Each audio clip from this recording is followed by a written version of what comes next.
सदगुरु कबीर साहब ने एक बात कही थी, चिड़ी चोंच भर ले गई नदी न घटियो नीर, दान दिया धन ना घटे कह गए दास कबीर। और इस चैनल का उद्देश्य भी था कि गौरक्षार्थ और गौ सेवार्थ जानकारी भारत के प्रत्येक नागरिक तक पहुंचे और इन योजनाओं का लाभ ले सके।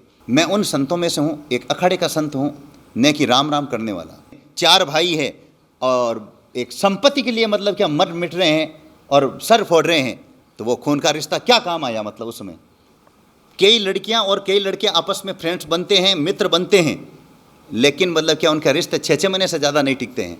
मैं चैनल वालों को बहुत बहुत धन्यवाद देता हूं कि ये गौ हितार्थ जानकारी जनता तक जाएगी और कई युवा और देशवासी इस योजनाओं का लाभ लेंगे और प्रत्येक घरों के अंदर कुछ नया करेंगे। साथियों, जैसे कि सनातन धर्म की सीरीज में जो राजस्थान की जर्नी कर रहा था, आपको सभी दर्शनीय स्थलों का दर्शन करवा रहा था। जैसे कि अभी हम नागौर थे 2 दिनों से, और नागौर के जितने भी दर्शनीय स्थल है दर्शन करवा रहा था। और साथ ही साथ मैंने कहा जहाँ साधु संत होगा उनके त्याग और तपस्या से आपको रूबरू करवाना का मेरा उद्देश्य रहेगा। जैसे कि गौ चिकित्सालय की हम बात करें तो आपको पूरा व्यू दिखाया, हमारे साथ आप कंटिन्यू बने हो, इसलिए आपका सबसे पहले धन्यवाद करते हैं। अब हमारे गुरु जी मिले, महात्मा जी मिले, उनसे हम बात करते हैं। आप सभी के कुछ सवाल होंगे वो भी करूँगा, और कुछ मेरे भी सवाल है मन में जो जिज्ञासा होती है वो भी मैं करने की कोशिश करूँ। पहले तो हम इनसे प्रणाम करते हैं, आप सभी को आशीर्वाद दिलाने की मेरी पूरी कोशिश रहेगी। गुरुजी, पहले मेरी तरफ से, मेरे देखने वाले सभी दर्शकों की तरफ से आपके चरणों में दंडवत कोटि कोटि प्रणाम। आप सबको जय श्री कृष्णा, सदा सुखी रहे। गुरुजी, जैसे कि एक चीज़ बात करते हैं कि सबसे पहले ये आती है गौ चिकित्सालय के विश्व प्रसिद्ध है ये, और विश्व में एकमात्र एक ऐसा चिकित्सालय जहाँ गौ चिकित्सालय के नाम आता है। मैं ये जानना चाहता हूँ आज से आपकी किस तरह ये मन में है, किस प्रकार आपकी जिज्ञासा है कि आपकी गृहस्थी छोड़ के पूरा वैराग, ऐसा क्या भावना ये ऐसा अचानक आपने वैराग की तरफ कदम रखा? सबसे पहले तो मतलब क्या है, परिवार के संस्कार अहम भूमिका निभाते हैं। मेरे परिवार में ननिहाल और मेरे परिवार में 7 संत हैं, 8वां मैं हूँ। पहला ये। दूसरा, शुरू से ही मेरे अंदर धार्मिक और देशभक्ति दोनों भावना थी। तो धार्मिक प्रवृत्ति के बारे में बता दिया, देशभक्ति के बारे में जितने भी हिंदूवादी संगठन थे उसमें मैं जिला स्तर, प्रदेश स्तर पद पर रह चुका हूँ। तो मैं जैतारण जाता था तो बीच में भवान माता आती थी। नागौर का सबसे बड़ा शक्तिपीठ है 2, दधी माता और भवान माता।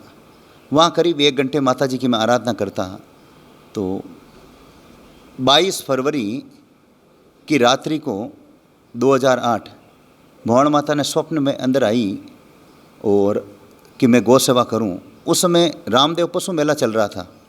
बछड़े बिकने के बाद में बच्चे कुछ बिना नस्ल वाले भटक रहे थे, जिन्हें कुत्ते नोच रहे थे। 1-2 रेल की पटरियों से एक्सीडेंट हो जाता। हाईवे रोड उस समय निकलती थी तो कोई बसों से एक्सीडेंट हो जाता था। तो ऐसे हर साल होता। तो भगवान किसी किसी को प्रेरणा देता है जिसकी अच्छी भावना होती है। हम वो 25 बछड़े इकट्ठा करके लेके आए और उसकी आज भास्कर की कटिंग भी हमारे पास में है, और हमने सेवा शुरू की माता जी का आशीर्वाद समझ करके, और उद्देश्य हमारा सही था। तो आज ये करीब 13 वर्षों में ये छोटा सा पौधा विशाल वटवृक्ष बन करके विश्व स्तरीय गौ चिकित्सालय के रूप में लोगों की पहचान के अंदर आया है। जैसे कि अभी गुरुजी आपने बात की छोटा सा पौधा और वटवृक्ष के रूप में, जी हाँ, हम तो सीधा वटवृक्ष ही देख पा रहे हैं, लेकिन जब आपने बीज बोया और आज वटवृक्ष बना है तो बहुत सारी ऐसा संघर्ष भी करना पड़ता है कि आज हर किसी से बाधा भी आती है। तो आपके किस प्रकार का संघर्ष है यहाँ तक आज? कोई भी बड़ा कार्य करते हैं संघर्ष अवश्य आता है, और एक बार नहीं, मेरे सैकड़ों बार संघर्ष आए हैं। और भगवान श्री राम का उदाहरण देखते हैं, उनके जीवन काल में संघर्ष आया। 14 वर्ष का वनवास मिला। पांडवों को 13 साल का वनवास मिला, 12 साल वनवास, 1 साल अज्ञातवास। उसी प्रकार से कोई भी काम करते हैं तो लोग पहले हंसते हैं, फिर विरोध करते हैं और फिर स्वीकार करते हैं। तो इस वजह से मतलब क्या है कि अनेक बार मतलब क्या लोगों ने नाकाम करने की कोशिश की। जब उनकी कोशिशें सारी फेल हो गई तो मेरे ऊपर षड्यंत्र भी शुरू किए और षड्यंत्र भी हुए, लेकिन ईश्वर की कृपा से आज की तारीख तक मेरे ऊपर एक भी दाग नहीं है, ना इस संस्था पर है। गुरुजी, जैसे एक चीज़ और जानना चाहता हूँ, जैसे गौ माता को राष्ट्रीय माता घोषित करने के लिए हर कोई तैयार है और कोशिश भी कर रहे हैं, हर संत महात्मा हर अखाड़े से कर रहे हैं। गौ माता को राष्ट्रीय माता घोषित करने के लिए आप क्या कहना चाहोगे इस पर? इसमें मतलब क्या है, गौ माता को राष्ट्र माता बनाने के लिए पूरे देश में एक स्वर में, एक साथ में करोड़ों जनमानस का स्वर अगर निकले तो अब ये अवसर है। क्योंकि ये स्वर आज से इंदिरा गांधी के समय निकला था तो कई संतों के उस समय बलिदान भी हुए थे, वो असफल रहा और गांधी परिवार को श्राप भी लगा, देवरा बाबा का और भी अन्य संत महापुरुषों का। तो उस समय जनमानस भारत का राष्ट्रमाता घोषित करवाने के लिए वो आंदोलन तो वर्तमान में नहीं है, लेकिन उस समय सरकार दूर से होने से काम नहीं हुआ। अगर वो आंदोलन की रूपरेखा और वो जनमानस का एकता अब हो जाए तो मेरे हिसाब से ये राष्ट्रमाता मोदी सरकार में हो सकती है, ये अवसर है। जैसे गुरुजी अगर राष्ट्रमाता घोषित कर दे, अगर दिसंबर की नवंबर की बात करें, तो जैसे अगर आज की तारीख में देख रहा हूँ गलियों में घूम रही है, जो गाँवों में घूम रही है, लोग निकाल रहे हैं, फिर उनका क्या होगा, उनको कौन आश्रय देगा? राष्ट्रमाता घोषित होते ही सबसे पहले गायों के ऊपर अपराध मतलब क्या करने वाले पहले सोचेंगे, कड़े नियम लागू हो जाएंगे। मान लीजिए अगर एक मोर पर अगर किसी कोई अत्याचार करता मारता है, तुरंत मतलब क्या है कि उसे मतलब मुकदमा दर्ज होता है। गाय को मार देता है और एक्सीडेंट कर देता है, मुकदमा होता ही नहीं है। तो सबसे पहले गाय के ऊपर अच्छा होगा कि मतलब क्या उसके फ़ायदे की बात होगी और अत्याचार कम होगा। और रही बात मतलब क्या गलियों में भटकने की वगैरह की, उसके लिए एक पूरा मतलब क्या है, केंद्र सरकार और राज्य सरकार एक स्वर में मिलकर के प्रधानमंत्री के नेतृत्व के अंदर मुख्यमंत्रियों की एक साथ में बैठक होती है और पूरे भारतवर्ष में एक नियम लागू होता है कि जहाँ कहीं भी गलियों के अंदर आवारा घूम रही है, तो मेरे हिसाब से मतलब क्या है कि ये कितनी भी गायें दिनों दिन आगे अधिक संख्या में बढ़ रही है जनता के जनमानस से। पहले गायों की संख्या कम थी, अब गौशालाएं दिनों दिन खुल रही है, गायों की संख्या बढ़ रही है, सरकार पर भार आ रहा है, सरकार अनुदान दे रही है, वो जनता के ऊपर भी भार आ रहा है। इसका एकमात्र तोड़ ये है, केंद्र और राज्य सरकारें मतलब क्या है, अपनी मतलब क्या है, राजनीति को छोड़ कर के गौ नीति को अपनाते हुए और एक स्वर के अंदर नंदीशाला अलग स्थापित करें और गायें अलग करें, तो मतलब क्या है कि आने वाले समय के अंदर मतलब क्या है, किसी की हत्या भी नहीं होगी। और जो जो अपनी आयु पूरी करके सांड खत्म होंगे, आयु पूरी होगी उधर गायें। और फिर कोई समय के अंदर जब मतलब क्या है कि गौ माता पूजनीय थी, वो हमारी देसी नस्ल है, वो मतलब उसको हम बढ़ावा देते हैं। कुछ सांड और कुछ अच्छी नस्ल की गायें हैं, वो मतलब अगर सम्मिलित हो तो कुछ प्रकार से मतलब गायें कंट्रोल भी होगी, सड़कों पर भी नहीं घूमेगी। नहीं तो क्या है कि बिना नस्ल के ये विदेशी सांडों के माध्यम से ये बिना नस्ल के बछड़े चारों तरफ घूम रहे हैं। लोग मौत की अकाल दुर्घटना से बहुत सारे एक्सीडेंट हो रहे हैं, रोजाना अखबार में देखते हैं, उधर वो उस गौवंश की हानि हो रही है। तो अगर गायों को और सांडों को एक साथ में रखा जाएगा तो वो संख्या और बढ़ेगी, जैसे भारत की जनसंख्या बढ़ रही है। अटल जी जब प्रधानमंत्री थे उस समय 100 करोड़ था, आज मोदी जी है 135 करोड़ है। तो ये समाधान नहीं हुआ, उसके नीचे एक ही ये सिस्टम है, नंदीशाला अलग स्थापित हो और एक गौशाला के अंदर सरकार तय करे कि इनके अंदर मतलब क्या है कि गायें रहेगी और इनके अंदर मतलब क्या सांड रहेंगे, और दोनों को भी अनुदान दिया जाएगा। तब एक लोग ऑटोमेटिक तय कर लेंगे, एक गाँव सांड रख लेगा, एक गाँव गायें रख लेगा। फिर भी अगर कुछ अधिक होते हैं तो सरकार के लिए ये योजना है ना, नगर परिषद, नगर पालिका, नगर न्यास के नंदीशाला और कांजी हाउस हैं, उनमें मतलब क्या है कि वो रखते हैं। तो 5 सालों के अंदर मतलब क्या है कि गौवंश की संख्या गिरावट आएगी, कम होगी और सुरक्षित होगी, सड़कों पर नहीं रहेंगे। और पुनः 5 साल के बाद में एक रिजल्ट निकलेगा कि वाकई भारत के अंदर जो देसी नस्ल की गायें थी, देसी नस्ल के सांड थे, तो वाकई मतलब क्या उन घरों के अंदर उनको पाला जाएगा, अच्छा दूध होगा। तो इस प्रकार से एक वापस मतलब क्या हमारी नस्लें को एक बढ़ावा भी मिलेगा, सारी समस्याएं की जड़ भी मिट जाएगी।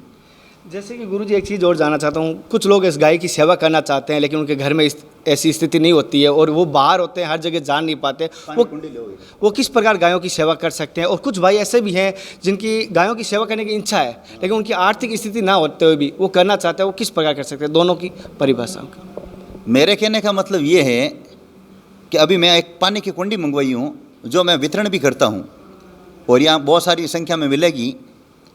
तो जो गायों की सेवा कर नहीं सकते, और कई जगह ऐसा होता है कि बड़े शहरों के अंदर गायें आती भी नहीं है गलियों में, जैसे जोधपुर क्षेत्र में देखते हैं, मुंबई है, दिल्ली है।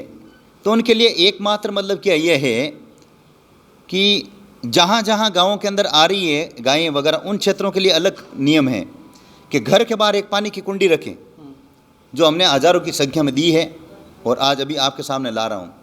उसका मतलब ये हुआ कि जो आपके रसोई के अंदर जो अन्न है, सब्जी बची है थोड़ी सी भी, उस खेड़ी के अंदर डाल दें, और 2 रोटी मतलब बची है, 1 रोटी बली उस खेड़ी के अंदर डाल दें, वो गौ माता आकर के ग्रहण करेगी, तो गोदान भी हो गया और उसके लिए अलग बनाने की भी ज़रूरत नहीं है। और 1 बाल्टी पानी अवश्य डालें। पानी डालने से शरीर भी फिट रहेगा, गोदान भी हो गया, अन्नदान भी हो गया और जलदान भी हो गया। और इस प्रकार की हम जो कुंडी है, ये देखिए आप, हाँ, इस तरह की हमने कुंडियाँ मतलब कि वितरण करते भी हैं।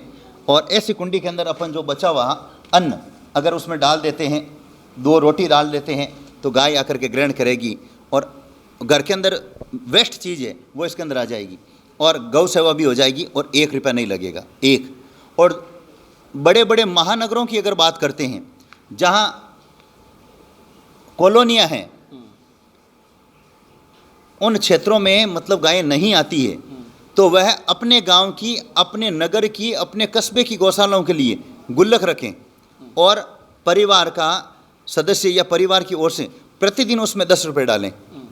तो मतलब क्या है कि गोदान भी हो गया और धन का शुद्धिकरण भी हो गया और ये एक सुंदर तरीके से हैं। साथ में मैं आपको, आप सभी को ये मैं अवगत करवाता हूँ कि कई बार ऐसा होता है कि जैसे मान लीजिए मतलब क्या है कि अधिक जगह लड़के मतलब क्या है कि जैसे सेविंग बनाते हैं, तो वो मतलब क्या है ब्लेड और महिलाओं की चूड़ियाँ, उनके आलपिने इत्यादि कांच के और अन्य टुकड़े, और जब मतलब क्या है वो कचरा होता है फल फ्रूट का, तो उसमें ही मतलब क्या है वो मतलब क्या डाल देते हैं, ब्लड है, कांच है, चूड़ियाँ हैं, और वो ऐसे खेड़ी के अंदर डाल देते हैं। तो मतलब क्या है कि गायों के पेट में वो प्लास्टिक भी चला जाता है और उन छिलके खाने के लिए, केले के छिलके, रोटी खाने के लिए, वो जब गायों के पेट में सिक्के, कांच की चूड़ियाँ और ब्लड सेविंग करने वाली आलपिने, तो इस प्रकार का रोजाना का हमारे पास में ऑपरेशन होता है और 40 किलो से लेकर के 80 किलो तो प्लास्टिक का मलबा निकलता है और वह सांड तड़प तड़प करके मतलब क्या है मरता है अगर समय पर नहीं आता था। तो मेरा देश के सभी नागरिकों के चरणों में मेरा ये प्रार्थना है कि घर के अंदर 2 कचरा पात्र रखें, फल फ्रूट और सब्जी कटिंग का वेस्ट कचरा अलग डालें और कीले, ब्लेड, कचरा, पूस, प्लास्टिक अलग डालें और उनको मतलब क्या है नगर परिषद का जो स्थानीय तय किया वहाँ पर कचरा डालें। तो मतलब क्या है कि गायों को काफ़ी आराम मिल सकता है, नहीं तो अन्यथा उनको गाय के पुण्य की जगह गौ हत्या का पाप भी लगेगा, ऐसा मेरा मानना है। गुरुजी, स्वामी जी, एक चीज़ और जानना चाहता हूँ, जैसे कि कुछ होता है घरों में जो जूठा बर्तन अगर डाले तो उसका क्या डालने से पाप के भागीदार बनते हैं या नहीं डालना चाहिए, वो भी थोड़ा सा। नहीं, इसमें 2 बातें एक साथ में चल रही है कि उद्देश्य हमारा सही है। अगर उसी अन्न को अगर नाली के अंदर डालेंगे तो दूसरी तरफ अन्न का अपमान भी हो रहा है और बदबू आएगी। मैं कहता हूँ पानी पीने का जो टांका होता है उसमें 1 किलो बाजरे का आटा डाल दीजिए, 5 दिन बाद में उस पानी को आप नहीं पिएंगे, पी नहीं सकते। तो नाली के अंदर डालेंगे, अन्न देवता को अपमान हो रहा है। तो जहाँ इसलिए धार्मिक मान्यताओं ने कहीं कहीं ये कहा कि देखिए मेरी बात सुनना आप, जो एक नाला होता है गंदा, उसका पानी कोई नहीं पीता है, लेकिन वही नाला अगर गंगा जी में मिल जाता है तो लोग उसका चरणामत लेते हैं, तो वहाँ आकर के उसका शुद्धिकरण हो जाता है। तो इसलिए लोगों को समझना पड़ेगा कि उद्देश्य हमारा सही है। मैं कहता हूँ कई बार झूठ बोलने से पुण्य मिलता है।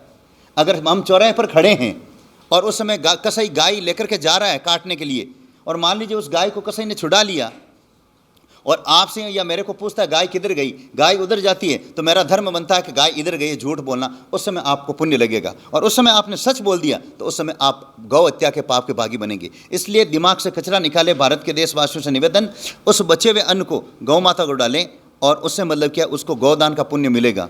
कहीं कहीं मतलब क्या स्थितियाँ घूमती है। मान लीजिए कई बार अपन आरती करते हैं, पूजा करते हैं, उस समय हाथ नहीं धोते, ब्राह्मण छोटे से ही 1 चम्मच से हाथ धुलवाता है और उस समय ओम पवित्र पवित्र हुआ सर्वाम वस्ताम गतो पीवा। तो ऐसी ऐसी कई बारीकियाँ हैं जो वर्तमान लोगों के जो पाश्चात्य संस्कृति जो तेज़ी से बढ़ रही है, उन लोगों को ये चीज़ की जानकारी नहीं है, इसलिए वो गलत नहीं है। हाँ, भारत के अंदर पहली गाय की बननी चाहिए, पहली रोटी, और दूसरे की कुत्ते की बनने की आज भी गाँवों के अंदर परंपरा है। तो इसलिए मतलब क्या है, ये मैंने बात कही है वो गलत नहीं है। जैसे कि हर जगह अपने हिंदू धर्म में ग्रहों की शांति के लिए मतलब तुलादान किया जाता है, जैसे कि तुलादान का क्या महत्व रहता है? 9 ग्रह होते हैं और जैसे कि मैंने यहाँ देखा आपके 7 धानों का तुलादान किया जाता है, तो ये किस प्रकार है 9 घरों में 7?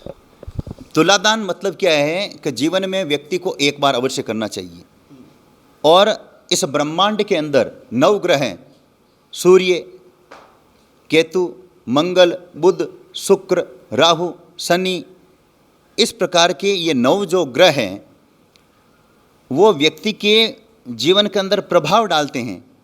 अगर किसी का शनि कड़क है तो उसकी अभी दुर्दशा चल रही है, राहु है, केतु है, कुछ ग्रह कड़क, उनको शांत करने के लिए प्राचीन परंपरा रही है। भगवान श्री कृष्ण ने भी एक बार तुलादान किया।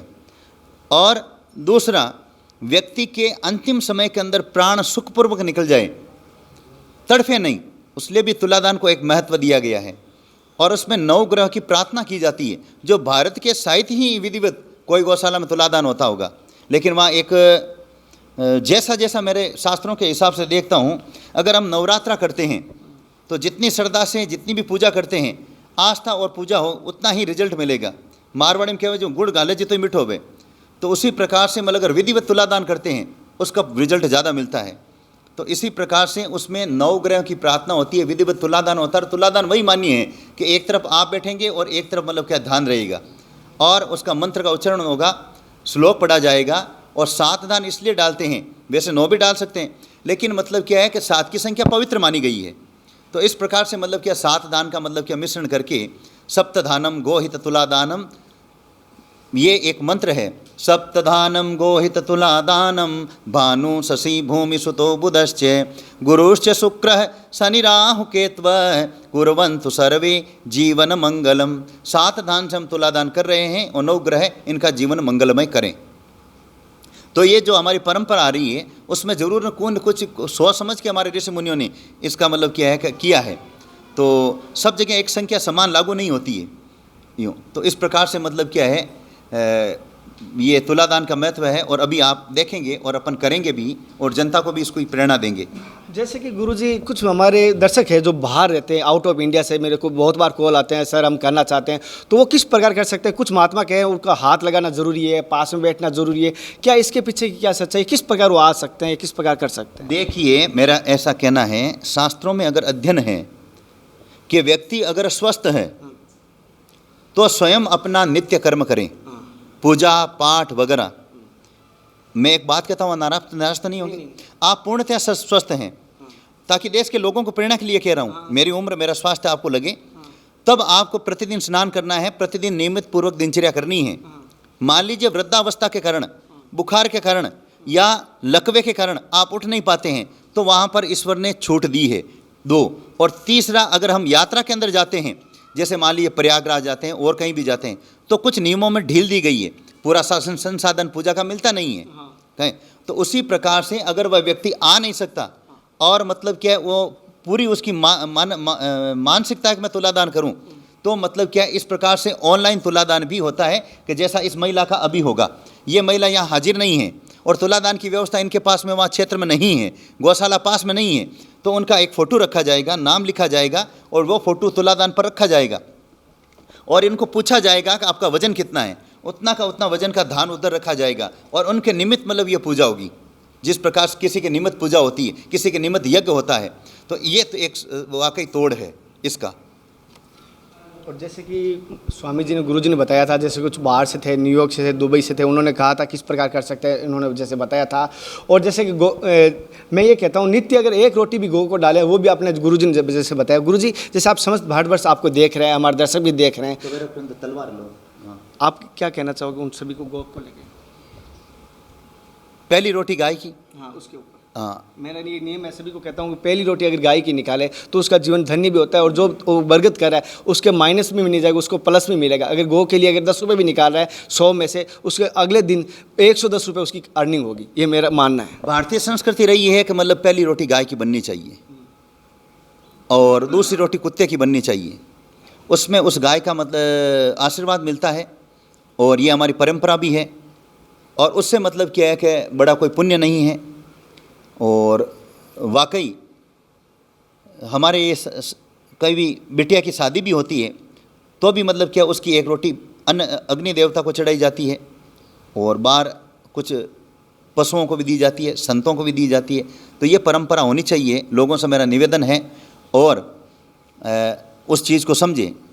और आजकल तो बड़ी बड़ी सिटियों के अंदर एक एक रोटी लेने के लिए टेम्पो भी आ रहे हैं, तो उनको बढ़ावा देना चाहिए।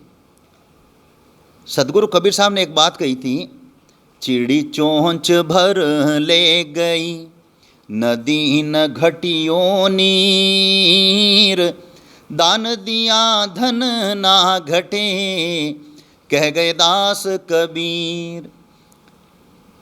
तो अगर अपने को धन की प्राप्ति करनी है तो आप दान देते रहें और धन की वृद्धि होती रहेगी। और ये मैं अपने जीवन के अंदर लागू, मैंने बचपन में किया और आज भी कर रहा हूँ। या आपने देखा होगा कोई भी यात्री 1 रुपया नहीं देते हैं तो भी उसका पूरा का पूरा सम्मान, प्रसाद, चॉकलेट, पानी का, चाय का, तिलक करना, माला देना, और बाहर भी सुंदर व्यवस्थाएं, फिर भी आराम से हमारा चल रहा है। तो धर्म करेंगे तब मतलब क्या धर्म की प्राप्ति होगी। और बात आई थी उस समय, आपका एक प्रसंग था कि जब अपन, एक इससे पहले प्रसंग क्या था, हम नहीं रहते हैं तुलादान का, और तुलादान करवाना चाहते हैं। आज भी भारत के अंदर परंपरा है कि जब किसी बिटिया की शादी होती है और वह किसी कारणवश दूल्हा आया नहीं है मंडप पर, या तो सेना के अंदर छूट नहीं मिली है और वह विदेश से आ नहीं सका, तो उस समय इस तलवार को मान करके और तलवार को साक्षी मान करके 7 फेरे लेने की परंपरा रही है। वही मैं तुलादान का वापस ये रिजल्ट आपको बता दिया। इससे बड़ा हर्ष आत्म प्रसंग कोई बता नहीं सकता। उसी को मतलब कि दूल्हे की तलवार को मान करके वो 7 फेरे लेकर के और उसकी धर्मपंथी बनती है, एक तलवार को साक्षी मान करके। ये भारत की आज भी प्राचीन परंपरा है। तो उसी प्रकार से मतलब क्या है, जिस व्यक्ति का स्वास्थ्य सही नहीं है लेकिन आसपास तुलादान की व्यवस्थाएं नहीं हैं और उसकी पूरी तीव्र इच्छा है कि हे प्रभु मैं तुलादान कर रही हूँ लेकिन मेरी मजबूरी है, पास में तुलादान नहीं है, ये सुविधाएं नहीं है, तो मैं ऑनलाइन तुलादान कर रहा हूँ, तो ईश्वर की उस पर कृपा बरसती है। यूँ। धन्यवाद। आशीर्वाद रूप में आप कुछ हमारे दर्शकों को लास्ट में कुछ आशीर्वाद। मैं देश के युवाओं से ये निवेदन करूँगा कि अपना जन्मदिन जो है गौशालाओं के अंदर मनाएं और नए की बड़ी बड़ी होटलों के अंदर केक काट करके, चीयर्स वगैरह करके इत्यादि नहीं, हट करके जिएं। लीक लीक गाड़ी चले, लीक चले कपूत, बिना लीक तीनों चले, सिंह सुरा और सपूत। देश के उन बेटियों से, उन देश के युवाओं से, देश के नागरिकों से मैं निवेदन करता हूँ, अगर आप अपने जन्मदिन पर केवल मात्र 500 रुपये का भी अगर चारा डालते हैं, वो फोटो मेरे को भेजना डालते हुए कि मैं आपके 1 लाख लोगों तक मतलब क्या न्यूज़ बना करके हमारे ग्रुप और फेसबुक पर चढ़ाऊँगा और आपसे दुनिया प्रेरणा लेगी। पुण्य के भागी बने और प्राचीन परंपरा के अंदर जुड़ें। और साथ ही देश के युवाओं से निवेदन करूंगा कि हमने देश का सबसे बड़ा गौरक्षार्थ संगठन कामधेनु सेना खड़ा किया है। निःशुल्क कार्ड बन रहे हैं। कहीं भी सड़कों पर गाय एक्सीडेंट होती है तो उन्हें नज़दीक गौशाला में पहुँचाएँ। बहुत बड़ा उसका महत्व है, बहुत बड़ा पुण्य है। और आपकी उस न्यूज़ को भी लाखों लोगों तक हम पहुँचाते हैं प्रतिदिन। आज भी सुबह सुबह न्यूज़ आई है, 10 न्यूज़ें पूरे देश भर से आती है, वो हम चढ़ाते हैं। और इस प्रकार से आप पावन पुनीत कार्य करें। आपके जितने भी जीवन के अंदर पाप किए हुए हैं वह क्षण भर में भस्म होकर के ईश्वर के चरणों में जगह मिलेगी। ऐसा मेरे पास में प्रसंग और शास्त्रों का प्रमाण भी मौजूद है, लेकिन समय के अभाव से वो प्रसंग मैं नहीं दे सकता अभी। कि अखाड़े के जो संत होते हैं उन्हें शास्त्र और शस्त्र दोनों की शिक्षा दी जाती है। और योगी जी ने भी मतलब किया, एक बार इंटरव्यू में ये कहा कि हमें शस्त्र और शास्त्र की दोनों की शिक्षा दी जाती है। शास्त्र के माध्यम से उनको ज्ञान देना है और दुष्ट प्रवृत्ति के अधर्मी लोग अगर नहीं मानते हैं ज्ञान के द्वारा भी, उस समय मतलब क्या है, हमारे प्रभु श्री राम ने और भगवान श्री कृष्ण ने और हमारे ऋषि मुनियों ने भी शस्त्र उठाए हैं, क्योंकि इन दोनों को हमें लेकर के चलना है। हम देखते हैं हमारे प्राचीन काल के इतिहास के अंदर वह पर ब्रह्म परमात्मा सगुण रूप के अंदर धरती पर आता है, भगवान श्री राम भगवान श्री कृष्ण के रूप में। तो ऋषि मुनियों के आश्रम के अंदर वो गुरु शिक्षा सीखते हैं, गुरुकुल के अंदर, तो वहाँ शस्त्र और शास्त्र दोनों की शिक्षा दी जाती है। तो इसलिए मतलब क्या है, मैं उन संतों में से हूँ, एक अखाड़े का संत हूँ, न कि राम राम करने वाला। राम राम भी करता हूँ और शस्त्र चलाना मुझे आता भी है। और बजरंग व्यायामशाला के माध्यम से हिंदू समाज के सैकड़ों लड़के तैयार किए और कलेक्टर के कई अनेक सारे प्रमाण पत्र भी लिए। देश की बेटियों से निवेदन करूँगा, आत्मरक्षा के लिए मैंने अपनी बेटी को तलवार चलाना सिखाया, देवी जी को। तो वर्तमान समय को देखते हुए अगर कोई भी लड़का व्यंग बाण कसता है, तुरंत उसको मतलब क्या है, लात मुंह से जवाब दें। तो इस प्रकार से ये शरीर की सुरक्षा के लिए हमारी भारतीय संस्कृति है, इसको अपनाएं। शस्त्र और शास्त्र दोनों को परिवार के अंदर रखें, तभी मतलब क्या है, हम आत्मनिर्भर, स्वयं की सुरक्षा के लायक और अच्छा बन सकेंगे। नहीं तो कई जगह अन्याय का घूंट पी कर के हम रह जाएंगे। गुरुजी, जैसे आपने अभी बात की थी नशा मुक्ति के लिए, बहुत अच्छी बात लगी। मैं एक चीज़ आज की तारीख में देख रहा हूँ, नशा तो बढ़ता जा रहा है और भगवान ने सारे रिश्ते बने हैं, माँ बाप भाई, लेकिन एक ऐसा रिश्ता बनता है जो खुद इंसान बनाता है, वही उसको किस तरफ लेके जाएगा उसका जीवन निर्धारित करता है कि मित्र। हाँ। मित्र एक ऐसा रिश्ता इंसान स्वयं बनाता है और बाकी सभी रिश्ते उनके भगवान बना के भेजता है। उसी रिश्ते से वो डिसाइड करता है वो किस तरफ जाएगा, किस मार्ग की तरफ जाएगा। इसके ऊपर आप न्यू युग आने वाली पीढ़ी को क्या कहना चाहोगे? मेरे कहना का मतलब है खून के एक रिश्ते होते हैं, वो भी अपनी जगह एकदम सही है, लेकिन वाकई अगर सच्चा मित्र है तो शास्त्रों में खून के रिश्तों से भी बढ़कर उस मित्रता को बताया है, कहीं खून के रिश्तों के बराबर बताया है।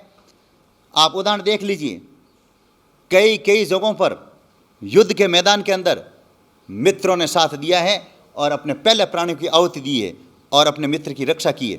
वैसे रिश्ते खून से भी बढ़कर हैं। मान लीजिए 7 भाई हैं, 4 भाई हैं और एक संपत्ति के लिए मतलब क्या मर मिट रहे हैं और सर फोड़ रहे हैं, तो वो खून का रिश्ता क्या काम आया मतलब उसमें। इसलिए इस दुनिया के अंदर अगर परिवार साथ नहीं दे रहा है, परिवार के अंदर अंतर्कलह हैं और प्रत्येक दुनिया के परिवार के अंदर कुछ न कुछ होता है, उस समय एक मित्रता एक ऐसी चीज़ है जो आपके लक्ष्य को आगे बढ़ा सकती है। जिस प्रकार अपन हस्तिनापुर की बात करते हैं, द्वापर की बात करते हैं, कौरवों और पांडवों की, उस समय भगवान श्री कृष्ण ने मित्र बन करके पांडवों का जो सहयोग किया था वनवास में, आपत्ति काल में, द्रौपदी चीरहरण में, युद्ध के दौरान, वो मित्रता आदर्श मित्रता कहलाई। और एक गरीब के साथ में देखते हैं कृष्ण और सुदामा की, वो मित्रता आदर्श कहलाई। मान लीजिए मतलब क्या है, अपन जा रहे हैं, अगर मान लीजिए मतलब क्या है कि आप मित्रता का भाव देखते हैं तो राणा महाराणा प्रताप का देखिए, उस समय चारों तरफ से मुगल सेनाओं से महाराणा प्रताप घिर जाते हैं, तो झालामान कहते हैं क्षमा करें महाराणा, गलती को क्षमा करना, और वो उनका महाराणा प्रताप का मुकुट ले लेते हैं और अपने ऊपर ओढ़ लेते हैं। और महाराणा प्रताप की और झालामान की एक ही कद काठी होती है, शरीर और बॉडी और चेहरा। जो मुगल सेना ये समझ लेती है कि यह झालामान नहीं महाराणा प्रताप है, तो महाराणा प्रताप निकल जाते हैं और उनकी रक्षा होती है। और झालामान कहते हैं, हे महाराणा, एक झाला चला जाएगा तो कोई बात नहीं, और सैकड़ों झालामान आप पैदा कर लेंगे, लेकिन एक महाराणा प्रताप चला गया तो इतिहास मतलब क्या है, बदल जाएगा। वैसी मित्रता, वैसा साथ खून के रिश्ते से भी बढ़कर है, और मैं उसे मतलब तवज्जो देता हूँ। और मैंने भी जीवन के अंदर कई लोगों से मित्रता की है और उनके लिए अपने प्राण तक देने के लिए भी तैयार हुआ हूँ, खून पसीना किया, सारा कुछ किया। और कैसा है, कभी कभी ऐसा भी होता है मित्रता के अंदर दगा भी आ जाता है, स्वार्थता ही वह आ जाती है। लेकिन कई बार संत होने के नाते कहना नहीं चाहता हूँ, लेकिन एक संक्षेप में और शॉर्ट में कहता हूँ, कई अधिकतर मतलब क्या फ्रेंडशिप लड़के और लड़कियों के बीच में होती है अधिकतर, और ये प्रचलन बढ़ भी रहा है भारत में। तो इनमें मैंने कई जगहों पर सुना है और लोग आते भी और पूछते भी हैं, कई लड़कियां और कई लड़के आपस में फ्रेंड्स बनते हैं, मित्र बनते हैं, लेकिन मतलब क्या उनका रिश्ते 6 महीने से ज़्यादा नहीं टिकते हैं और यू टर्न ले लेते हैं। वो तो मेरे हिसाब से मित्रता नहीं हुई है। मतलब वो तो एक मतलब क्या है कि अपना सुख भोगने का एक तरीका हुआ है। मेरे हिसाब से तो ये होना चाहिए कि जब तक धरती पर जिए उस मित्र का कैसे भी करके वहाँ तक उसकी मदद करनी चाहिए। अगर लड़का आपत्ति में है तो वह लड़की मदद करें, अगर लड़की आपत्ति में है तो वह लड़का मदद करें, तो ये रखना चाहिए। नहीं तो मैं तो यही कहता हूँ, ये पंपाल रखना ही नहीं चाहिए। पुरुष पुरुष के बीच में मित्रता हो, लड़की लड़के के बीच में मित्रता हो, समर्थन इसका मैं करता हूँ। धन्यवाद। अभी आप श्री ने यह प्रश्न किया था कि आपकी देश में कौन कौन सी योजनाएं गो हितार्थ है, तो मैं देशवासियों से निवेदन करूंगा, हमारी 6 योजनाएं हैं जो देश भर में चल रही है। सबसे पहले तो एक निश्चित एरिया है हमारा, जिसमें करीब सैकड़ों गांव हैं। सड़कों पर जो एक्सीडेंट गायें हो जाती है गांवों के अंदर सड़कों पर, उनके लिए हमने 18 एम्बुलेंस लगा रखी है। और वो एम्बुलेंस कोई भी गरीब व्यक्ति, अमीर व्यक्ति, कोई भी हो, किसान हो, वो एम्बुलेंस मंगवा सकता है। और एम्बुलेंस सुबह सूर्योदय के साथ में जाती भी है उस पावन पुनीत काम में। तो कहीं भी एक्सीडेंट गौ माता हो, एम्बुलेंस को आप बुलवाएं, और दोनों कंट्रोल रूम है। एक दूसरा, 6 राज्यों से बीमार गायें आती हैं, पंजाब, हरियाणा, यूपी, मध्य प्रदेश, गुजरात और राजस्थान। इन 6 राज्यों के अगर कोई किसान या घरेलू गायें हैं और उनके पैर टूट गया, सींग में कैंसर हो गया, विभिन्न प्रकार की कोई बीमारियां हो गई, तो यहाँ पर निःशुल्क लिया जाता है। और अभी भी गेट के आगे खड़ी भी है, लेकिन नियम यह है कि एक तैयार देंगे। तो एक दिन में हमारे पास में 80 और 100 के बीच में गायें आती है। तो इस चैनल के माध्यम से 6 राज्यों के घरेलू गायों वालों को आराम मिलेगा। और अभी 5 दिन पहले 1600 किलोमीटर तेलंगाना से हमारे पास में एक गाय आई थी घरेलू। तीसरा, इस चैनल के माध्यम से गौशालाओं को मालूम पड़ेगा कि 800 गौशालाओं से हमारे पास में बीमार गाय आती है। गाँवों के अंदर जो गायें बीमार होती है तो उनके पास में मतलब संसाधन नहीं होता चिकित्सा का, तो उनसे निवेदन है कि गाड़ी के अंदर 2 गायें बीमार भेज दें, हम 2 गायें स्वस्थ दे देंगे। तो इस प्रकार से भी ये जनहित में ये एक हमारा उद्देश्य है। चौथा, भारत में 5000 पशु कंपाउंडर तैयार करेंगे, डॉक्टर और पशु कंपाउंडर, जो भारत के विभिन्न राज्यों से इस चैनल के माध्यम से जितनी आगे जानकारी जाएगी उतना लाभ मिलेगा। 1350 कंपाउंडर हम तैयार कर चुके हैं डॉक्टर, और 100 कंपाउंडर वर्तमान में तैयार हो रहे हैं, 55 यहाँ और 45 जोधपुर के अंदर। 3 महीने का प्रशिक्षण देते हैं, खाना पीना इनकी फीस नहीं लेते हैं, सुविधा आवास की सारी चीज़ें देते हैं, और 3 महीने के अंदर छोटे से छोटी चिकित्सा से लेकर के बड़े बड़े ऑपरेशन करना सिखा देते हैं। रात दिन हमारा यही काम है। ऑपरेशन थिएटर बने हुए हैं, एक्सरे रूम बने हुए हैं, अनुसंधान केंद्र है, और विभिन्न प्रकार की बीमारियों के गौवंश का वो बार बार 3 महीने तक एक ही प्रयास करता है तो वो सीखता है। और यहाँ तक कि वेटनरी कॉलेज है, जहाँ भारत के लाडले, भारत के परिवार 60-60, 70-70 लाख रुपए खर्च करके उन्हें डॉक्टर बनाते हैं। केवल उनके पास में प्रैक्टिकल किताबी ज्ञान होता है, डिग्री ले लेते हैं डॉक्टर की, लेकिन प्रैक्टिकल नहीं होता। उस प्रैक्टिकल के लिए इस धरती पर भारत के अंदर विश्व स्तरीय गौ चिकित्सालय के अंदर डॉक्टर आते हैं 30-30 की एक टीम के द्वारा, 30-30 के जो है सदस्यों के द्वारा, और उन डॉक्टरों को हम यहाँ पर 1-1 महीना ट्रेनिंग करते हैं। तो उन डॉक्टरों को भी इस नए जो डॉक्टर बेंच तैयार हो रही है कहीं भी कॉलेजों के अंदर, वो यहाँ आकर के सीख सकती है। उनके नहाने की, धोने की, खाने पीने की सुविधा भी हम करते हैं ताकि वो आगे जाकर के गौ सेवा करें। 4, 5वां मिशन है देवी जी। ये गौ हितार्थ भागवत कथा करती है, उल्टा सहयोग देकर के आती है, और 150 गौशालाओं के अंदर इसने अब तक 2.5 करोड़ रुपये दिए हैं अपने ट्रस्ट के माध्यम से। तो ये भी मैंने जो गरीब गौशालाएँ हैं उनके लिए योजनाएं थी। अभी 1 साल के लिए नहीं करेगी, इन लॉकडाउन की वजह से नागौर और जोधपुर के लिए करेगी। 6वां मिशन कामधेनु सेना, जो भारत का सबसे बड़ा मतलब क्या है संगठन है और सक्रिय है। देश में कोई भी राज्य हो, कोई भी जिला हो, कोई भी तहसील हो, वहाँ हमारे मतलब क्या है कामधेनु सैनिक हैं, और निःशुल्क कार्ड बनाया जाता है, ओरिजिनल कार्ड डाक से भेजा जाता है, और वो भारत के कामधेनु सैनिक कभी उनसे 1 रुपया नहीं लेते हैं। और वो जो भी गौ सेवा करते हैं, चाहे वो जन्मदिन पर, शादी की सालगिरह पर, और या अन्य दिनों पर, या सड़कों पर गायों को भिजवाते हैं, उनका मनोबल बढ़ाते हुए उनकी न्यूज़ भी लाखों आदमियों तक हम पहुंचाते हैं। ये 6 उद्देश्य भी निःशुल्क और निस्वार्थ गौ सेवार्थ और गौ रक्षार्थ है। और इस चैनल का उद्देश्य भी था कि गौ रक्षार्थ और गौ सेवार्थ जानकारी भारत के प्रत्येक नागरिक तक पहुँचे और इन योजनाओं का लाभ ले सके। मैं चैनल वालों को बहुत बहुत धन्यवाद देता हूं कि ये गौ हितार्थ जानकारी जनता तक जाएगी, और कई युवा और देशवासी इस योजनाओं का लाभ लेंगे, और प्रत्येक घरों के अंदर कुछ नया करेंगे। पहली रोटी गाय के लिए बनाएंगे, और ब्लड अलग डालेंगे, फ्रूट अलग डालेंगे, और 10 रुपये डाल करके अपनी गांव की गौशालाओं को मजबूत करेंगे। विभिन्न योजनाओं को आप जीवन में जितना संभव हो उतारें। सब देशवासियों को जय गौ माता, जय गोपाल। आप करते हैं भगवान का संकीर्तन करते हुए। जैसे गुरुजी ने बताया था। दोस्तों, मेरे द्वारा दी गई जानकारी कैसी लग रही है जरूर बताना। फिर मिलते हैं नए संत महात्मा के साथ, तब तक जय हिंद, वंदे मातरम, हर हर महादेव, जय गुरुदेव।